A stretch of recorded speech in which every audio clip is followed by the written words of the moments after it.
आदिवासियों के लिए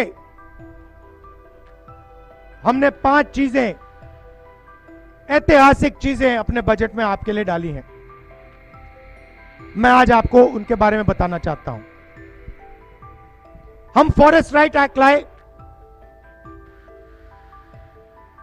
बीजेपी ने उसको कमजोर किया और जो आपकी क्लेम्स बनती हैं, जो आपकी जमीन की क्लेम्स हैं, उनको पूरा नहीं किया। आपका जमीन का जो हक है वो आपको नहीं दिया। बहुत सारे लोगों की जो क्लेम्स हैं उनको रिजेक्ट कर दिया। सही। जैसे ही हमारी सरकार आएगी, 1 साल के अंदर आपकी सारी की सारी जो क्लेम्स हैं उनको हम सेटल कर देंगे, जमीन आपके हवाले हो जाएगी। और जो क्लेम्स आपकी रिजेक्ट की गई हैं, जो गलत तरीके से रिजेक्ट की गई हैं, उनको रिव्यू करके 6 महीने में हम कार्रवाई आपको दे देंगे। फॉरेस्ट कंजर्वेशन एक्ट है जो, और जो लैंड एक्विजिशन एक्ट किया था, हमने बनाया था जमीनी अधिग्रहण बिल, उसको इन्होंने कमजोर किया है। उसको हम फिर से मजबूत करेंगे और जो आपके अधिकार हैं उनकी आप रक्षा कर पाएंगे। जमीन के लिए आपको सही रेट मिलेगा, 4 गुना रेट मिलेगा, और आपका जल, जंगल और जमीन आपके हाथ में, उसका आपका अधिकार बनेगा। जहां भी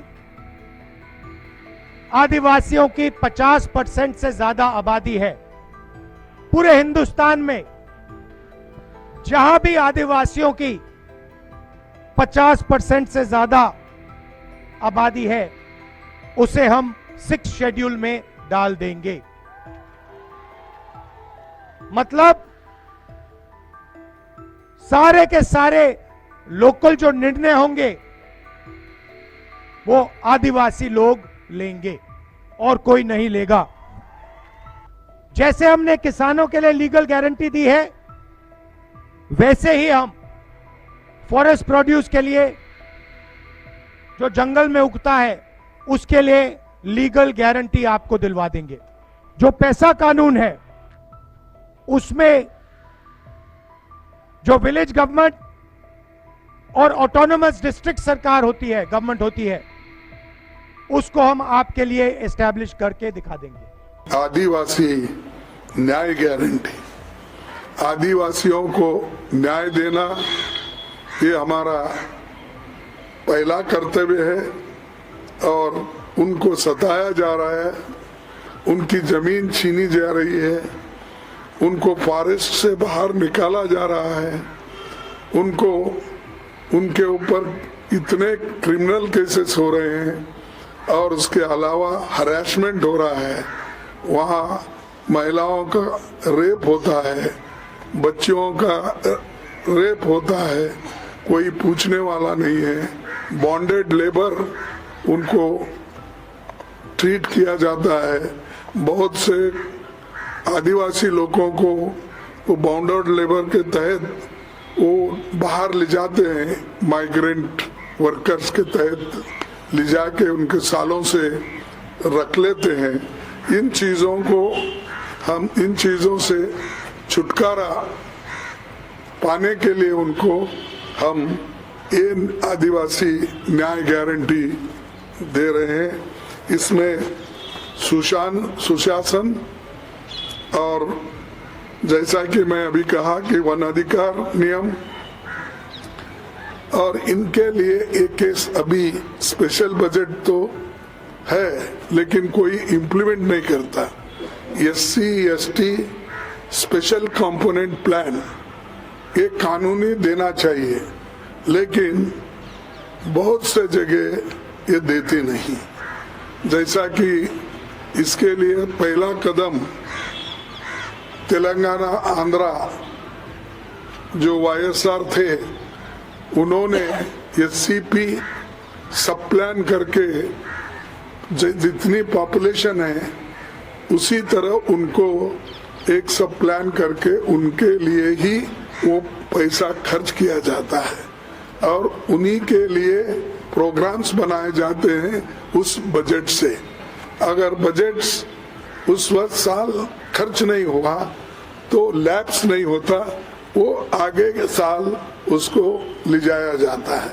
तो ये बहुत बड़ा कदम है, इसको हम सख्ती से जहाँ जहाँ हमारे स्टेट रहेंगे वहाँ पर भी करेंगे, और केंद्र सरकार में भी जितनी आज सोशल वेलफेयर में इतनी बजट होती है कि नाम के वास्ते रख रहे हैं। स्कॉलरशिप नहीं मिल रहा बच्चों को टाइम पे, हॉस्टल का फीस भरने के लिए जल्दी पैसे देते नहीं, और जिस जगह प्राइवेट हॉस्टल में रहते हैं उस हॉस्टल में उनको जो खाने के लिए पैसे, बोर्डिंग लॉजिंग का पैसे जो भेजना है वो भी वक्तिया भेजते नहीं। उसी लिए बहुत से जगह बच्चों को जो वो कोर्स कर रहे हैं उनको बाहर निकाला जाता है, और 50% बच्चे मोर और लेस इस वजह से आधे में अपना शिक्षण खत्म करते हैं।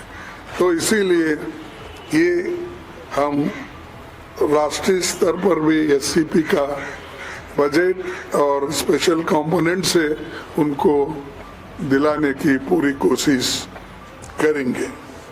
और दूसरा, मोदी सरकार द्वारा ये जो वन की रक्षण यानी फॉरेस्ट से सेफगार्ड यानी फॉरेस्ट को सुरक्षित करना है, ये नहीं हो रहा।